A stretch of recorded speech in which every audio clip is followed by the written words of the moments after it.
Hey guys, it's late, so I'm gonna make this really fast.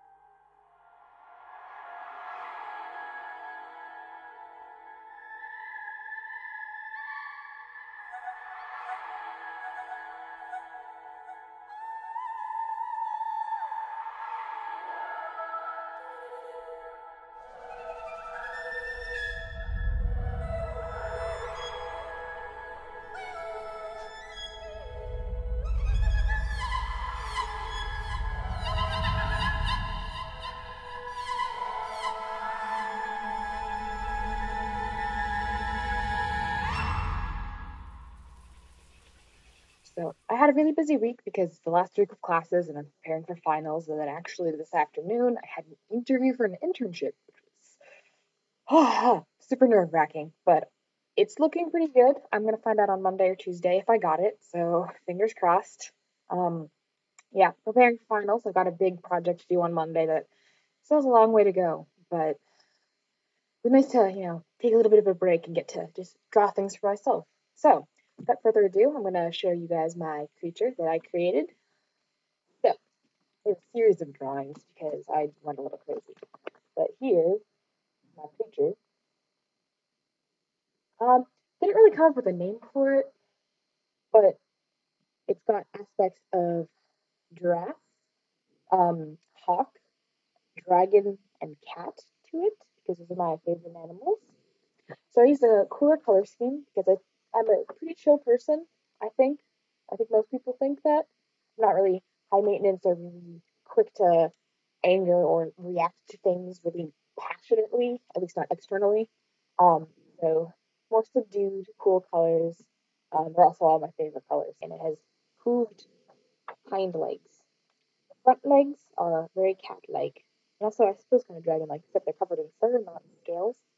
So, and the claws are retractable. I'll explain that a bit more in depth later. The face is has cat eyes, but they're positioned in a hawk-like manner, and it also has a dragon-like face, but it's actually more of a beak. It doesn't have teeth. Again, I'll explain that in a minute because I've got a couple of different drawings. So yeah, so small, a baby. If anyone has any suggestions for a name, I'm all ears. Okay, so my next sketch is of explaining how tall it is. So like that's a normal person, and that's how tall it is, and it's me in the so it's not even like at its full height. And it can stand up on its hind legs and like claw things, so it can get like really tall if it wants to, but only when it's provoked. Sketch. By comparison, it looks really intense and fierce, but it's really not. I don't know. It's not really a scary creature. It just kind of gets that way sometimes. But like I said, like the claws are retractable. They're there for defense mostly, and also for skinning its favorite fruit, which it is a vegetarian. It has a beak. It doesn't have teeth because it doesn't need them because he's not going to be biting through meat or anything like that. Um, it loves pineapple. Pineapple is its favorite, and it uses its claws to take the skin off of pineapples. Yeah. So skin and pineapples. That's what they're for.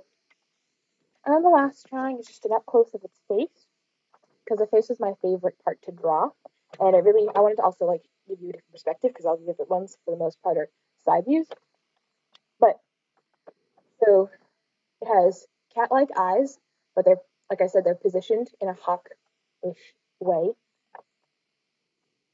Um, oh, it also has whiskers like a cat, so that it kind of ended up looking like a catfish. That's okay because it's still a cat. And yeah, I think that's kind of it. Sweet. The first and last one I'm gonna put up onto both my Facebook and my DeviantArt. So I might also edit them a bit on Photoshop because I've gotten kind of the hang of how to use that. So I'm gonna utilize having that on my computer before the free trial runs out. Yeah, so that's really all I have to say. Next week I will probably make a video from home again because I will be done with my last final. That is, as long as the world doesn't end, which, okay, guys, the world's not going to end. It's just not. And you know what? If I end up being wrong, no one's going to be alive to care anyway. So yeah, the world is not going to end on the 21st. Sort of.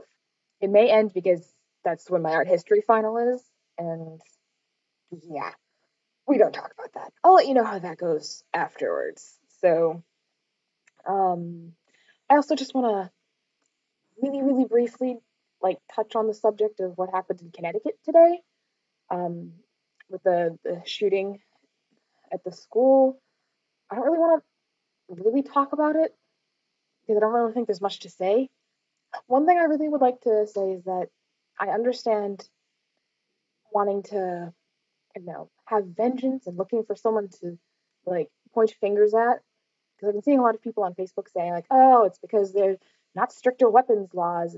It's essentially the government is one who's, like, being a terrorist here, and all of these awful things. And I just think that when a tragedy like this happens, that you should not make it worse by being so angry and negative.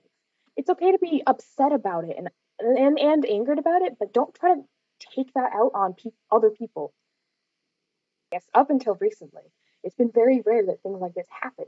It's the shootings are the exception and not the rule. So you know what? Don't blame the laws. Blame the person who was holding the gun and decided to go out and shoot. And stop being so angry about it, because is it probably anger is what caused it in the first place. Two negatives only make a positive when you're multiplying. So unless you guys are planning on multiplying, I guess that sounded really awkward. Forget that. So try to be supportive and sympathetic to the people who are experiencing this loss most. And don't try to point fingers at people. Let's just try to move forward more positively and be happy. Because as tragic as this event was, and as awful as I feel about it, it's done. What's done is done, and you can't go back.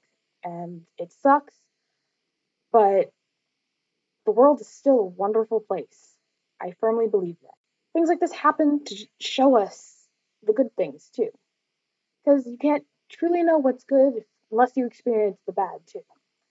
So I guess whoever actually watches these videos, just keep that in mind moving forward. And I will see you guys next week, where hopefully the world won't end and I won't have failed my art history final. I saw stars, I saw sky, I saw